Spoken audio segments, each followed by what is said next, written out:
오고 간 그 거리를 그것도 반복해서 이렇게 가늠을 해보면서 참 정말 새삼스럽게 대단한 인물이었다는 것을 감히 그리스도라고 얘기할 만한 그런 분이었구나 이렇게 저한테 찾아왔어요.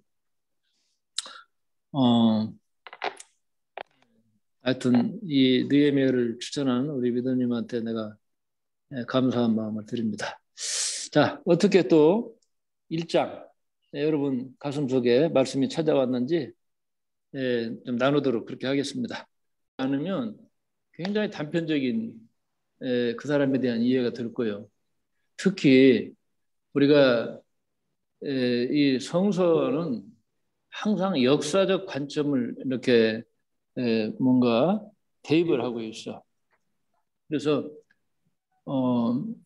이 어떤 이 역사를 하나의 책으로 놓고 봤을 때 오늘 우리도 역사 속에 있잖아요. 오늘의 역사를 내가 어떻게 읽어낼 것인가에 대한 지혜의 눈을 뜨는 거. 이게 굉장히 중요한 거예요. 이게. 이 뭐랄까 우리가 성서를 읽는다는 것은 역사에 대한 눈을 뜨는 거예요. 이게 그 역사 속에서 이제 뭔가 주어진 삶을 치열하게 살았던 분들을 이제 또 같이 이 두 관점을 섞어서 봐야 된다. 그걸 좀 말씀을 드리고 싶어요. 그래서 오늘날 우리가 방송을 보건 신문을 보건 그 속에서 이 시대를 읽어내야 돼요. 이 시대 정신이 뭔가, 이 시대의 변화가 어떻게 일어나고 있는지 여기에 대해서도 우리가 보고 있어야죠. 이 느헤미야는 먼저 떠오르는 건 뭐냐면 자기 자신의 소명을 깨달은 거예요. 소명을. 아까 1차 때, 2차 때 안 가고 3차 때 갔다 그런 얘기를 하셨는데 다 그 사람의 때가 있겠죠. 자기 소명을 깨닫는 어떤 때가 있어요. 그래서 어떤 이제 그 믿음의 내공이 깊어진다는 것은 뭐겠어요? 소명에 대한 확신이 깊어지는 거지. 그러면 우리가 어떤 신앙의 문제를 떠나서라도 자기 자신의 소명에 대해서 명확하게 서 있는 사람들은요, 특징이 뭐냐면 무서운 게 없는 거예요. 어려운 일을 어렵다고만 생각하고 쉽게 좌절하지 않아요. 그걸 뚫고 가죠. 이게. 예. 그래서 우리가 역사적으로 보더라도 뭐 예를 들어 독립운동을 하신 분들, 일본으로부터 나라를 되찾는 것이 정말 하늘이 나에게 준 소명이다. 이렇게 확신을 했었기 때문에 뭐 안중근 의사라든지 또 뭐 윤봉길 의사라든지 윤봉길 의사는 나이가 그때 27이었나요? 20대에. 그러나 정말 그 두려움이 없는 거예요. 왜? 이게 하늘이 준 나의 소명이기 때문에. 우리는 두루뭉술로 예배당을 왔다 갔다만 할 일이 아니라 정말 이 시대에 나에게 준 소명이 무엇일까에 대한 이 물음을 우리가 가져야 될 것 같아. 그 물음을 갖고 느헤미야서를 읽어가면 아마 중요한 어떤 깨우침이 또 어떤 지혜의 발견이 있지 않겠는가 그렇게 생각을 해봅니다. 하여튼 최소한 우리가 느헤미야를 읽기 전과 읽은 후는 분명히 달라져 있을 거라고 나는 생각을 해요. 왜냐하면 내가 그런 기도를 하거든. 나를 만난 분들이 만나기 이전과 이후가 달라지게 해달라고. 그럼 우리가 13장까지 읽어가면서 정말 내 자신을 느헤미야를 통해서 읽고 또 느헤미야의 그 정말 그 뭔가 두려움 없는 자기 자신의 삶과 목숨을 그냥 내던져 버리듯이 돌파해가는 그런 어떤 지혜로움 뭐 이런 것들 용기 이런 것들을 또 우리 안에서 좀 찾아내야 되지 않을까 이렇게 생각을 합니다. 제가 이 느헤미야서를 읽어보면서 그 계속적으로 떠올랐던 건 뭐냐면 히브리 노예들의 합창이었어. 여러분도 많이 들어봤죠. 그래서 이 히브리 노예들의 합창을 한번 우리 좀 들어봐야 되겠다. 제가 또 다시 또 유튜브를 찾아가지고 들었는데요. 예, 베르디의 그 오페라곡, 이거 이 분위기, 이게 이제 히브리 노예들의 어떤 그 상황을 뭔가 느껴볼 수 있는 예, 그런 내용이 아닐까 생각을 했고요. 또 이 베르디가 이 히브리 노예들의 합창을 원곡은 가라 내 마음이여 금빛 날개를 타고 이거였더라고요. 히브리 노예들의 합창은 우리나라에서 번역을 하면서 예, 직역하지 않고 의역을 한 것이죠.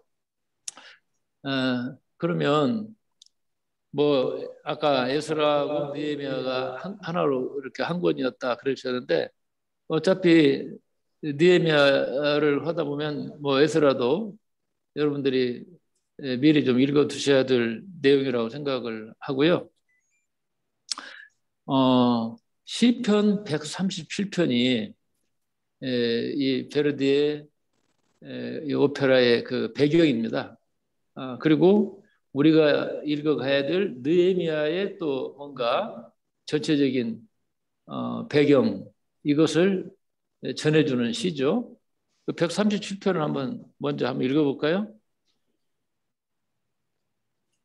시편 137편.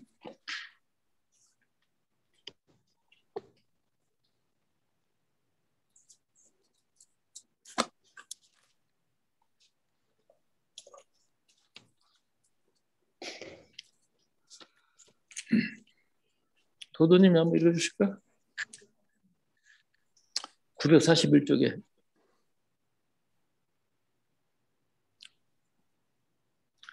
시편 137편.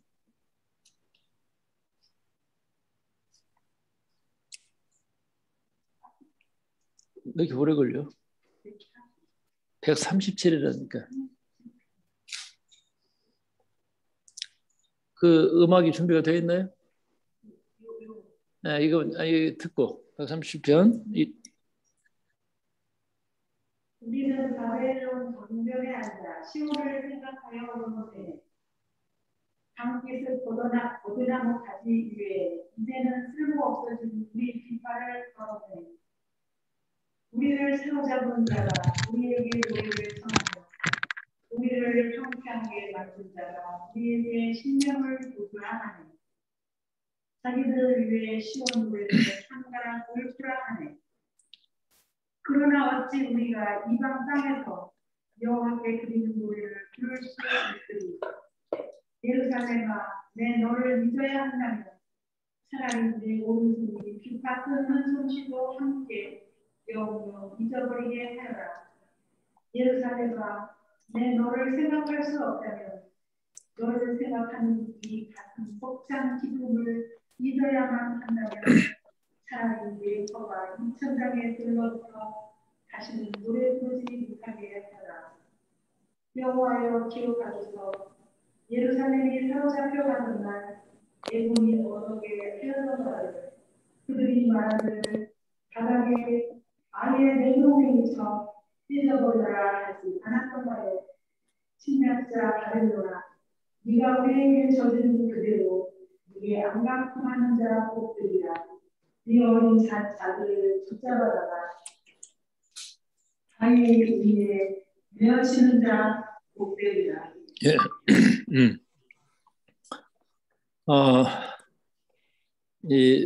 그 나부코 한번 들어봅시다. 이 베르디가 죽을 때 유언을 남겼어요. 자기 장례식 때 이 노래를 불러달라고.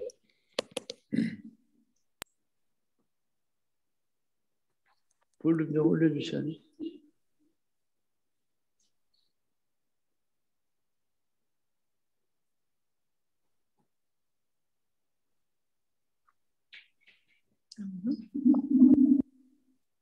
왜 안 나가?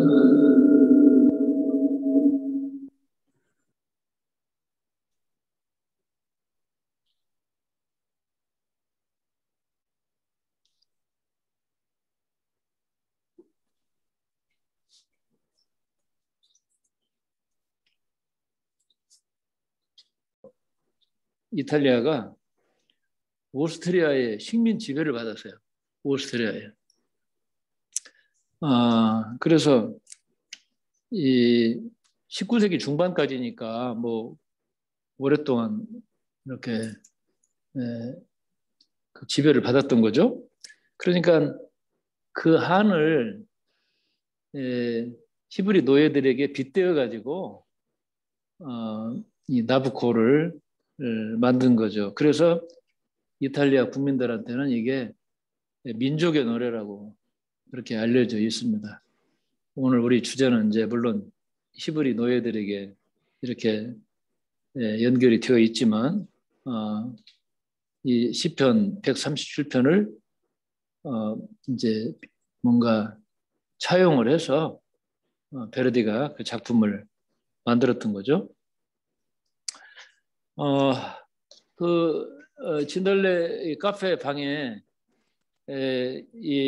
그 포로와 그다음에 귀환에 관한 자료가 잘 정리되어 가지고 올려져 있어요. 그 장로님 만드신 겁니까? 누가 올린 거예요? 역사요? 네. 요세푸스 제가 스캔 해가지고. 네. 그래서 좀 그 카페에 들어가셔가지고 여러분들이 좀 미리 좀 봐두시면 앞으로 공부를 하는데 도움이 많이 될 것 같아요. 자, 기원전 601년에 신 바빌로니아 왕 느부갓네살, 성경에 보면 느부갓네살이 많이 나옵니다. 이 사람 참 아주 대단한 사륙자요, 아주 잔인한 사람입니다. 이 사람이 유다에 이제 쳐들어와 가지고 예루살렘을 무너뜨렸어요. 그게 기원전 601년이죠. 그 다음에 5년이 지난 뒤에도 또 유대인을 포로를 잡아가지고 바벨론으로 끌고 갔습니다. 여기까지가 이제 1차라고 이렇게 보고 있고요. 그 다음에 두 번째가 586년에 이렇게 기록되어 있는데 그때 당시 예루살렘의 왕 시드기야가 이제 예루살렘에서 도망가가지고 여리고에서 붙잡혔어요. 그래가지고 두 눈을 이제 뭔가 상하게 해서 눈이 멀게 됩니다. 여러분 왕이 눈이 뽑혔다면 뭐 그거 끝난 거 아닙니까? 그래가지고 다 엮어가지고 이제 또 끌고 갔죠. 그럼 뭐 남아있는 사람들 또 살기 위해서 또 이리저리 또 흩어지고 하여튼 뭐 하여튼 비극적인 참상이 벌어졌어요. 자, 또 582년, 4년 지난 582년 그 이후에는 유대 지방에 있는 모든 도시들이 다 파괴되었고요. 유대인들도 포로로 끌려갔습니다. 그 이란에 가보시면은 지구라트라고 하는 그 막 대형 뭔가 구조물들이 있어요. 그런 것들을 만드는 노동자로 이 유대인들이 끌려가서 일을 했다고 그럽니다. 자, 어찌됐건 이스라엘은 완전히 멸망을 했습니다. 뭐 끝난 거죠. 이게 뭐 이스라엘 사람들은 아무리 강대국이 쳐들어온다 하더라도 하나님이 계신 예루살렘이 뭐 멸망할 수가 없다라고 믿었는데 그게 완전히 부서진 거죠. 그렇지만 우리가 예언서를 보면 수많은 예언자들이 예언을 했어요. 그 하나님과의 그 계약을 철저하게 짓밟은 그런 너희들은 멸망할 것이고 또 이제 정신 차리게 되면 다시 불러들일 것이다. 그런 예언은 역대하 36장에 참 실감나게 적어져 있고 에레미야서 33장을 또 여러분 읽어보시면 이 예언에 대한 다시 돌아오게 될 것이라고 하는 그 예언까지를 볼 수가 있어요. 그래서 우리가 잘 아는 대로 70년의 세월을 바빌론에서 이제 포로 생활을 했던 거죠. 바벨론 거기 그쪽은 이제 티그리스 강입니다. 이스라엘 사람들이 왔다 간 그런 코스는 유프라데스 강이죠. 강을 따라서 이제 이동을 했고, 많은 사람들이 움직이려면 뭐 물도 많이 필요하고 그러니까 강 따라서 움직인 것 같고요. 그다음에 티그리스 강이 이제 그 수산성 앞으로 흘러가고 있는데, 제가 가서 보니까 상당히 큰 강이에요. 그 강을 건너면 유대인들이 집단적으로 살았던 지역이 있고, 그 옛날부터 내려오는 뭐 예배당도 있고, 또 그 유명한 에스더, 또 모르드게의 묘가 같이 있는데, 그 묘의 지하에 유대교 효당이 있더라고요. 그래서 고대에서부터 내려오는 두루마리, 그 양표지, 율법이 이제 그 앞에 쭉 꽂혀 있어요. 이게 아주 특이한 건물 형태였고, 크지는 않았지만, 그 무덤의 그 탑 밑에 이제 이렇게 효당이 있는 것도 참 특이했습니다. 그래서 많은 사람들이 돌아간 건 아니고, 유다 지파하고 베냐민 지파가 주로 이제 이렇게 예루살렘으로 돌아갔기 때문에, 그래서 이제 후대에 유다라는, 또 유대라는 이런 이름이 이제 남게 된 거죠. 그래서 70년쯤 되었을 때 이제 어떤 일이 벌어졌느냐면, 바벨론이 망한 거예요. 기적이 일어난 거죠. 그래서 이 페르시아 제국에 우리 성경은 고레스고, 다른 일반적인 책들을 보면 키루스라고 되어 있는데, 이 고레스 2세에 의해서 바벨론이 이제 망했습니다. 뭐 큰 전쟁을 한 것도 아니고 거의 그냥 스스로 무너지듯이 무너진 거죠. 이 고레스 2세가 538년에 바벨론을 멸망시켰습니다. 역사적으로 이 고레스 2세는 참 특별한 인물인 것 같아요. 역사학자들이 꼽은 세계 역사 속에서 가장 위대한 왕으로 꼽혀진 사람이 이 고레스 2세라고 그래요. 이 사람은 참 뭔가 판을 크게 보는 사람이었던 것 같아. 노예들을 끌어다가 철저히 이렇게 약탈하는 거, 부려먹는 것보다는 그들이 돌아가서 행복하게 살면서 열심히 나라를 부강하게 해서 일정한 공물, 그 세금만 이쪽으로 바빌론으로 이 페르시아로 보내면 되지 않냐. 뭐 그런 큰 뭔가 이 배포가 큰 사람이에요, 이 사람이. 그래서 한마디로 말하면 가장 관용적인 왕이었어요, 이분이. 그래가지고 자기가 와서 보니까 노예들이 많이 있으니까는 알아봤을 거 아닙니까? 그래서 야, 다 돌아가라. 돌아가는데 이 경전까지 다 챙겨서, 그 다음에 예루살렘에서 들고 왔던 그 제사 도구들 있잖아요. 뭐 이런 것들, 이런 것처럼 그런 것들까지도 다 되돌려가지고 보냈습니다. 그리고 여러 가지 편의를 봐줄 수 있도록 국고를 또 열어서 도움을 많이 줬어요.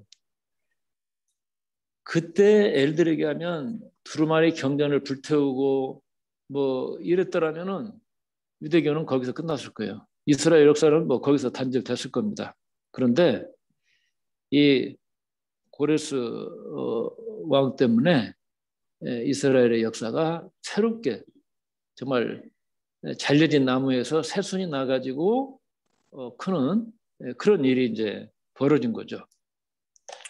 그래서 성경은, 구약 성경의 기자들, 특히 이제 이사야는 이 고레스 왕을 하나님의 사람으로, 하나님이 기름 부음을 부어준 그런 왕으로, 하나님이 함께하는 사람으로, 하나님이 축복하고 그냥 무슨 막 어마어마한 이런 막 이 표현들이 나와요. 이사야서 45장을 보시면 아주 고레스 왕에 대한 얘기만 거기 나옵니다. 그냥 찬양의 그 노래예요, 이게.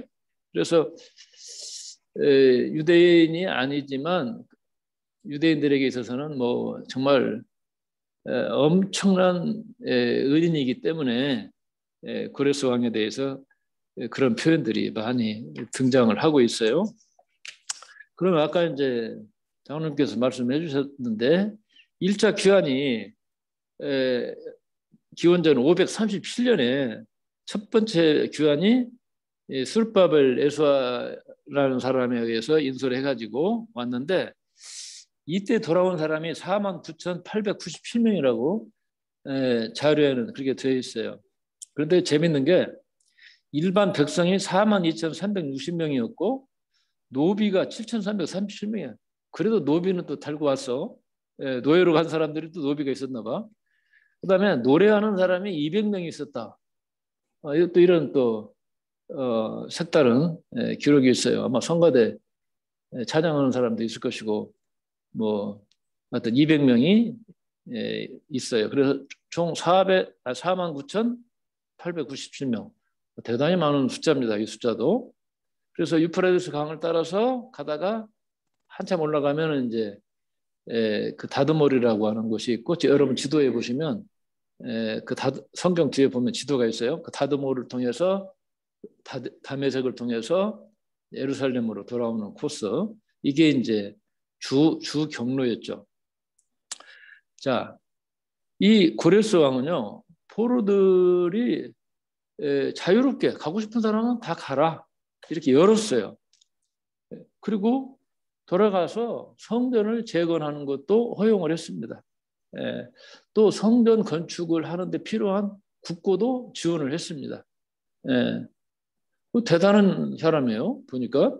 그다음에 그런데 그때 이제 가서 성전을 재건을 하는데 시간이 많이 걸렸어요. 왜 그러냐면 사마리아 사람들이 와서 우리도 돕겠다, 성전 재건하는데. 그러니까 이 돌아온 사람들이 이방인들하고 결혼해가지고 완전히 이방인의 개처럼 된 놈들이 뭐 추접스럽게 우리 성전 건축 지는데 오냐 해서 매정하게 이렇게 되돌려 세웠어요.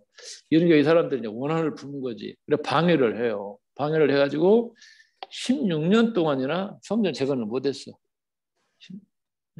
그러다가 이제 16년 지나서 뭐 재개 같은 그런 일이 나옵니다. 그다음에 이제 2차 귀환이 있었는데 이때가 이제 이 느헤미야 앞에 있는 에스라서에 이제 그 내용이 되어 있어요. 이때 그 자료에 의하면 1,754명, 그러니까 1차 때에 비하면 별로 많지 않은 이런 숫자들이 돌아왔습니다. 그런데 아마 이 숫자는 남자 1,496명, 내인 38명, 수종자 200명이라고 써 있는 걸 보니까 여자나 아이들은 뺀 숫자입니다. 이제 그걸 참고를 하실 필요가 있고요. 이때 인솔한 에스라는 율법학자였기 때문에 주로 신앙 개혁 운동을 주도를 했다. 뭐 이런 내용이 에스라서에 이제 나오죠. 자, 우리가 읽기 시작한 이 느헤미야는 3차 귀환 때에 이제 돌아온 그런 분이에요. 그러나 이때 몇 명이 왔는가는 기록이 없습니다. 그 자세한 내용이 없어요. 그리고 이때의 왕은 이 고레스 왕이 아니고 아닥사스다 1세였어요. 이분은 이제 이 느헤미야에게 예루살렘 성벽 재건을 허락했습니다. 자, 앞에서는 성전만 재건을 했는데 성벽이 없으니까 성문도 없고 이거 뭡니까? 그냥 주변에 있는 힘 있는 놈들이 언제나 와서 강도짓을 하고 사람 죽이고 말이야. 이런 일들을 많이 했어요. 그냥 남녀노소 가리지 않고 아예 그냥 엄청 그렇게 죽는 그런 일들이 많이 있었죠. 그래서 이 느헤미야는 입술 없는 이빨이든 이 예루살렘에 와가지고 성벽 짓는 것을 이제 시작을 한 것이고, 이 아닥사스다 왕은 그 성벽을 짓는 그 비용이라든지 건축 자재라든지 이런 것들을 또 지원을 했습니다. 그리고 이 느헤미야라고 하는 사람이 굉장한 고관이에요. 생각해 보세요. 황제 그 왕의 대제국의 왕의 술 맞는 관원이라고 하는 것은 늘 옆에서 모시고 있는 입장이잖아요. 상당히 높은 그런 벼슬에 있던 사람이죠. 근데 느헤미야가 그렇게 힘 있는 사람이 왔어도 또 왕이 식서까지 내려서 보냈음에도 불구하고 우리가 이제 2장에서 읽게 되는 이 산발랏이라고 하는 사람이 사마리아의 통치자입니다. 그리고 암몬 지역을 다스리던 이 도비아는 이 산발랏의 이제 뭔가 그 밑에 있는 사람이에요. 이 둘이 아주 적극적으로 방해를 하고 뭐 그런 얘기가 이제 느헤미야 2장에 등장을 하는데 여러분 우리 산성 이름이 산성이네. 그 성벽을 쌓는데 얼마나 걸렸을 것 같아? 느헤미야가 성벽을 쌓는데 예루살렘 성벽을 쌓는데 며칠 걸렸을 것 같아? 아니 짐작을 해봐. 찍어. 너 잘 찍잖아. 1년. 응? 1년? 네. 1년. 응? 응?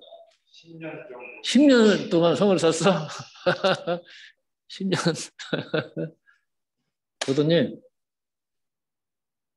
얼마? 응? 얼마에 샀을까? 찍으라니까. 갈수록 태산이네.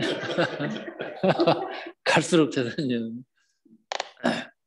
전격적으로 싸요. 전격적으로.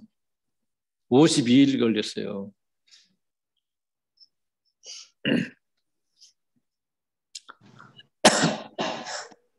그 성벽 쌓는 이제 스토리가 느헤미야 1장에서 7장까지예요. 이게 이제 일부야. 그다음에 그 뒤에 이제 7장부터 이것은 이제 이스라엘 백성들의 어떤 그 의식을 개혁하고 새로운 나라를 만들기 위한 뭔가 기틀을 세웠고 또 그 무슨 그나마 이제 그 지도자라고 하는 사람들이 아주 뇌물 받고 이런 거에 아주 익숙해. 그걸 뜯어 고치는데 심혈을 기울인 이야기가 8장에서부터 13장까지입니다. 그러니까 느헤미야서는 전반부 7장, 8장 이하는 후반부. 아시겠죠? 이런 구성으로 되어 있어요. 그러면 이 느헤미야라고 하는 분이 어떤 분인가 보면 4절에 나는 이 4절이 참 마음에 왔어요. 나는 그 소식을 듣고서 주저앉아 울었다. 그리고 며칠 동안 슬퍼하며 금식하고 하나님께 호소하였다. 이렇게 되어 있죠. 그 뒤에는 이제 느헤미야의 기도 내용이 나옵니다. 아까 말씀드린 대로 대제국의 왕을 늘 한 잔 생각나는데 또 식사할 때 한 잔씩 하는 것이 왕이 하는 일이야. 또 리셉션을 한다든가 뭔가 할 때 술 마실 수 있는 일이 얼마나 많았겠어. 그런데 그때 느헤미야가 받쳐야 돼요. 다른 사람은 한 것을 안 먹어요. 왜? 독약을 탈 수도 있고 그러잖아요. 응? 우리 그 사극을 보면 그런 얘기 많이 나오잖아. 그 기미상궁이 있어가지고 반찬 하나까지도 다 검사를 하잖아요. 이조 시대 때 왕들이 많이 독살한 얘기들이 많이 있잖아요. 그 정도 위치면 얼마나 호의호식하는 그런 자리예요. 네? 그런데 이분이 그 먼 거리를 비행기 타고 가도 오래 걸리는 그 거리를 그 황폐한 조국을 찾아서 가지 않습니까? 가면 한마디로 얘기해서 그냥 참 엄청난 고생을 하는 거고 목숨 걸고 가는 거고 그렇죠.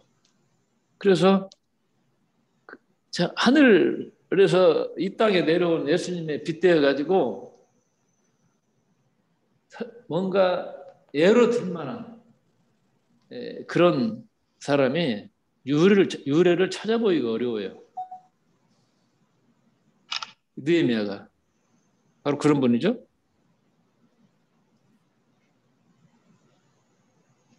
무방비로 그 가까운 데 있는 온갖 그 강국대들한테 뭐 암몬족이라든지 특히 암몬족의 이 피해가 컸죠.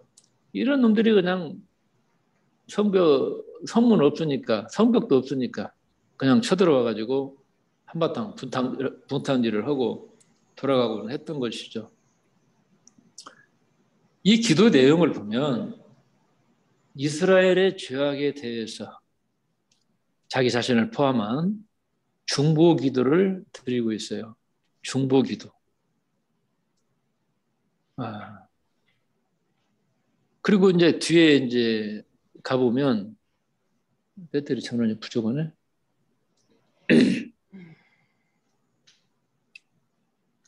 느헤미야라고 하는 사람이 얼마나 정결하게 깨끗하게 살아보려고 철저하게 노력했던 사람이라고 하는 것을 이 5장에 가면 그런 대목들이 나옵니다.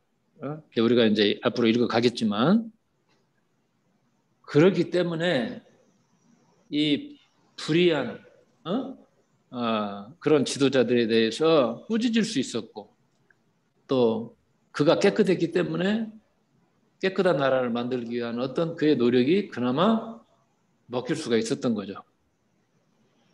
그리고 그 주변에 방해꾼들이 얼마나 많은지 하여튼 음으로 양으로 공격해대는 그런 와중에 그 성을 쌓기 위해서 얼마나 그 명석한 머리로 지혜롭게 이 통수를 해가지고 2달도 안 되는 시간에 그냥 번쩍하고 쏴버린 거예요, 이게. 대단한 리더십을 발휘를 한 거죠. 그래서 느헤미야는 한마디로 말하면 승리자라고 하는 그런 표현을 받는 사람이에요. 그 사람은 자기 자신에 대해서나 뭔가 나라와 민족에 대해서나 좀 승리를 한 그런 인물이에요. 그러니까 우리가 바로 그런 점을 우리가 느헤미야서를 앞으로 읽어가면서 배워야 될 것 같아. 배울 점이 한두 가지가 아닙니다. 이번이. 느헤미야는 참 일심의 사람이었던 것 같아. 그 사람의 마음과 생각과 행동은 온전히 민족의 재건에 있었어요. 느헤미야가 없었으면은 뭐 오늘날 이스라엘이라는 게 있었겠어요? 아무것도 없지 이게. 그래서 그런 어떤 큰 그림을 그릴 수 있는 민족의 미래를 내다볼 수 있는 그런 참 한마디로 말하면 대인이었구나. 큰 사람이었다. 이렇게 생각이 들고요. 제가 느헤미야를 묵상하면서 떠오른 단어가 있어요. 그게 무슨 얘기냐면 중통외직이라는 말이에요. 중통외직. 이 성리학의 시조를 그 주돈이라고 주돈이. 근데 이 사람은 호가 유명하니까 주렴계라고 그래요. 주렴계. 이 양반이 연꽃에 대해서 예찬하는 그런 시를 썼는데 거기에 등장하는 말입니다. 중통외직. 연꽃은 가운데가 통째로 비어있대요. 나 안 잘라봤는데 하여튼 줄기가 비어있지만 바깥은 반듯하다. 중통외직. 우리가 대나무라든지 갈 때는 속이 비었다고 하지만 한 칸이 막혀 있잖아요. 근데 연꽃은 통째로 비어있다는 거예요. 이 주렴계가 우리나라에도 태극기에도 태극이 있잖아요. 이 태극도설이라는 책을 써서 태극을 처음으로 그려낸 사람이라고 그래요.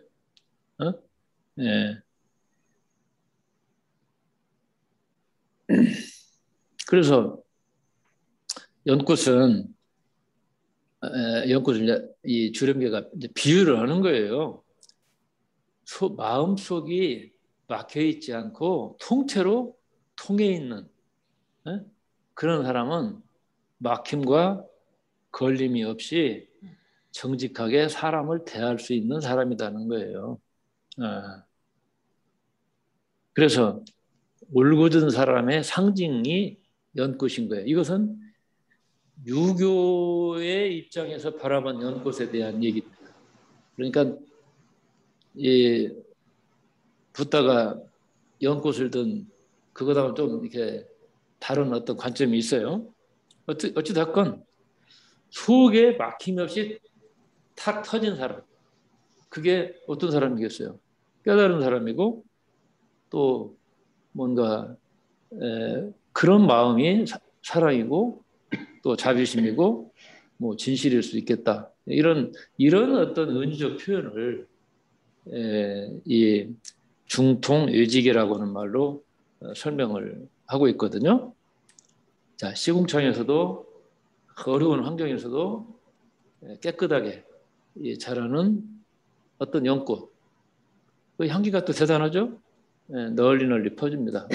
은은하면서도 그러니까 더러움이 없고 요사스러움이 없는 그런 연꽃 같은 사람이 이 중통 외직으로 비유를 한 거예요, 이게. 그래서 제가 새롭게 느헤미야를 또 이렇게 만나면서 이 양반이 참 중통 외직이네 이런 생각을 해봤습니다. 제가 이 말씀을 드리는 것은 우리 모두가 연꽃처럼 중통 외직하는 그런 사람이 좀 되어봐야 되겠구나라고 마음을 먹는 그런 계기가 느헤미야서가 됐으면 좋겠다. 중통 가운데 중자 통할 통자 바깥 일자에다가 고들 직자예요.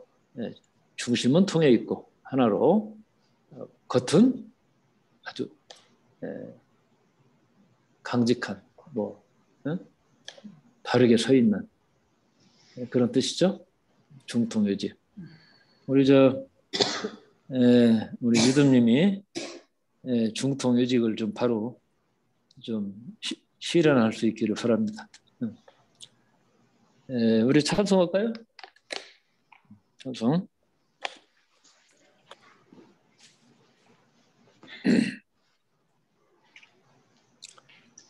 (400장) 험한 시험 물속에서 400장